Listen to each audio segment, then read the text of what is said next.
I recall a namaste moment.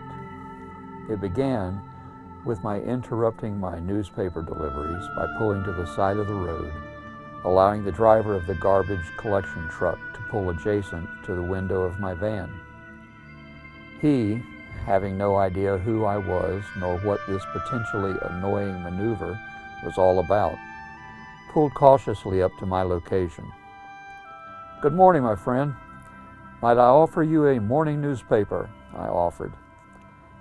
And as I did so, I looked him directly in the eye that he might see that my intention was to pay him respect, which has been our commonly accepted and customary experience after these quick exchanges through the years since I initiated that first contact. And neither of us has ever learned the name of the other. That would be an unnecessary detail. After a rich, though fleeting moment of mutual recognition and honor, including the embracing of each other's extended forearm while exchanging "how are yous," I drove away with an uplifted spirit accompanied by a smile of satisfied pleasure.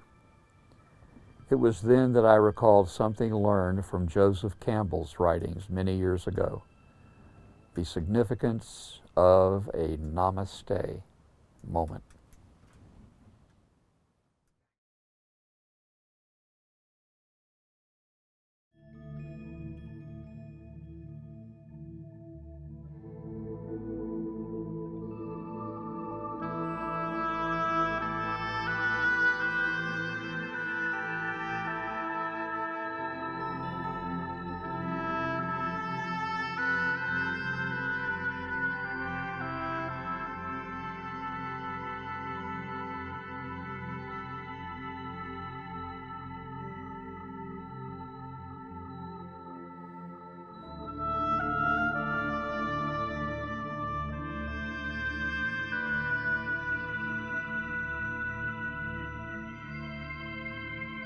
I, an idealist, have a yearning for intimacy, being fully engaged even with passing strangers, being intimate with the moment.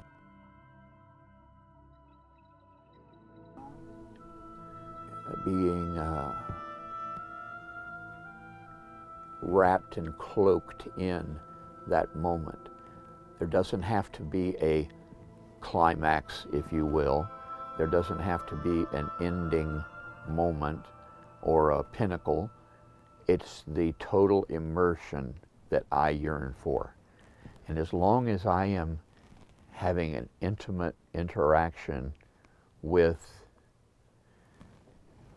the woods, with the ocean, with wildlife, if I am totally captivated by and enveloped in whatever the elements are that I'm in the presence of, I'm satisfying my yearning for intimacy.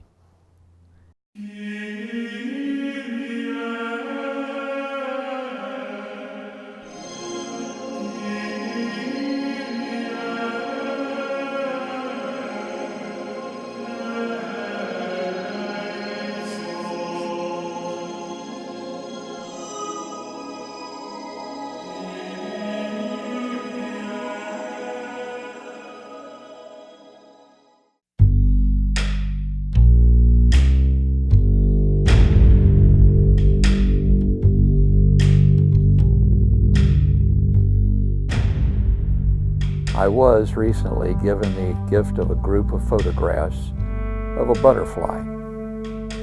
Not so extraordinary, you might say, but my, oh my, you would be so very wrong, my friend. For you see, this particular butterfly is devoid of any colorful markings.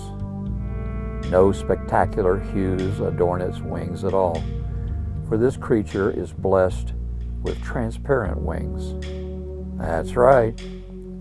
His, or her, as the case may well be, wings are outlined with the barest of borders, giving just a brief splash of decoration in the form of a small, white, feathery-looking mark against a brown background that forms the exterior edge of each wing. Just enough to remind one of the intricacy of life's design capabilities, while not detracting from the lace-like framework supporting the entirety of the wing.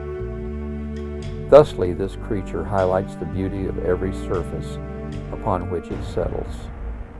None of the vibrant colors of the garden in which this marvel of nature travels is obscured by its presence, only highlighted.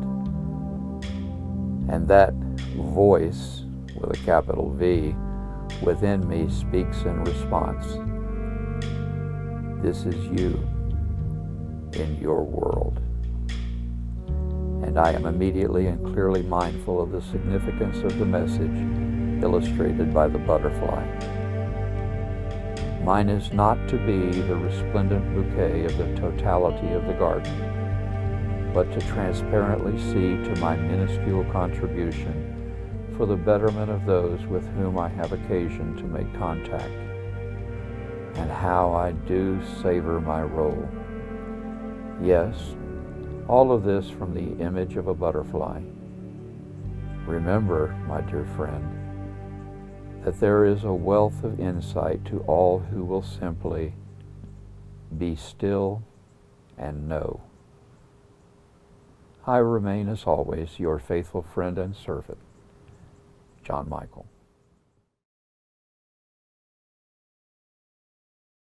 I went through the pharmacy in my supermarket just a couple of days ago, and I looked up at the pharmacist.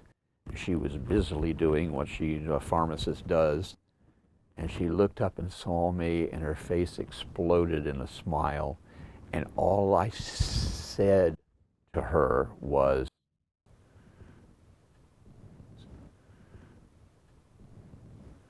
and she knew that I was telling her, "You touch my heart. Your smile touches my heart." And as I walked through the pharmacy, I had no business to transact there. I intentionally walked through. I said, "Thank you for making me feel better with your spirit. You always unfailingly do that."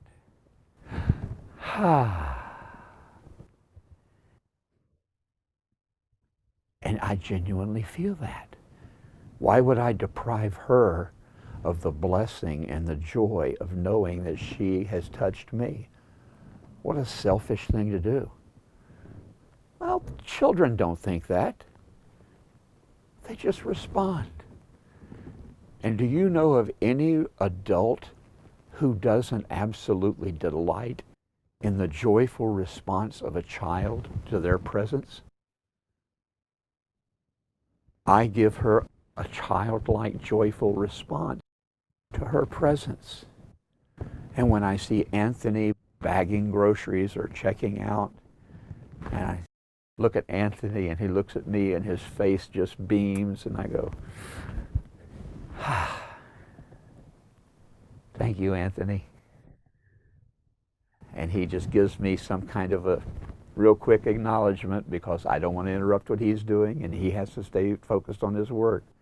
But we have just done what two playmates do when they see each other and they go, oh boy, we're going to have fun. Well, we have fun in just that moment, in just that instant.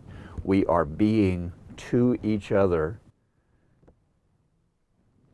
who we genuinely are, and sharing what we genuinely are with each other requires absolutely no additional explanation. Nothing else is required, nothing is expected.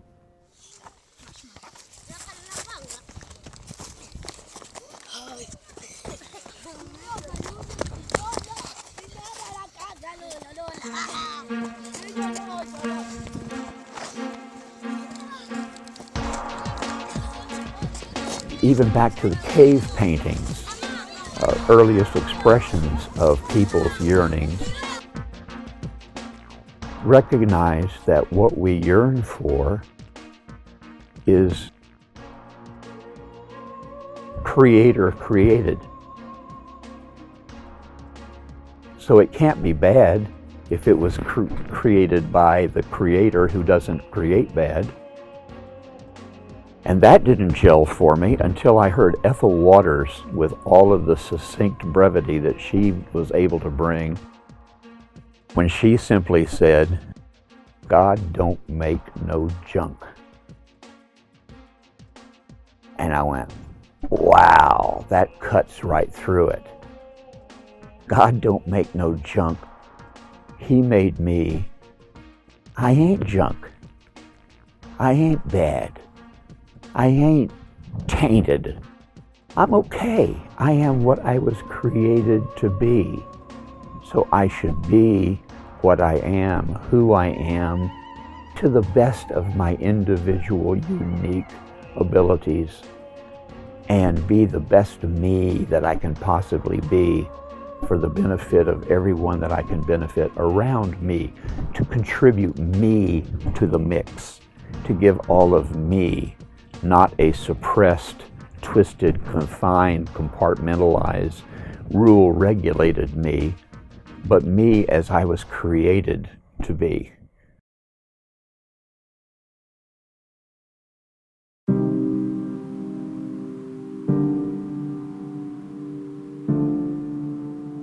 I am a horrid travel companion.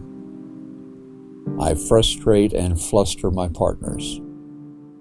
While they are eager to hurry and see more and more of whatever there is to see, I am compelled to tarry. This is my way. My right brain-dominated senses cannot take in the essence or nature of a setting or sight in fleeting haste. I must dwell in that set of stimuli in order to process it all. Then and only then am I able to appreciate, ingest, and celebrate what is being offered. It is so for me with every element and aspect of life. I do not recall having ever been totally sated with any indulgence in experiential foreplay. I have an unquenchable desire for the prolonging of every exchange of sensory awakenings. The climax of an experience spells an end to the magic of the arousal. And be it physical, intellectual, or ideological, I thrive in the adventure of every aspect of each unique moment. So, please save yourself the exasperation of my company if you are inclined to hasten towards something that's beyond the right now. I will be lingering with and savoring what is. I will be slowly inhaling the aromas and sampling the textures of the smallest and simplest of each note and tone constituting the symphony of this moment. I do invite you, dear one, to consider abiding for just a wee little bit with me. Know the joys of dwelling in this singular present and place. Grant yourself sweet repose in a giddy bit of lollygagging.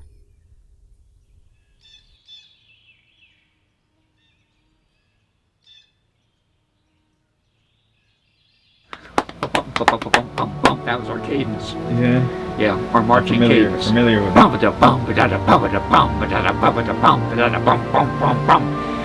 Yeah. Nice. We did that at the Cherry Blossom Festival in Washington. course, all those people up and around the Washington and the Virginia area, you know, they're all used to this very military, boom, boom, boom. And here we came. And the crowds was like, yeah, wow! Yeah. Yeah, they went nuts, man.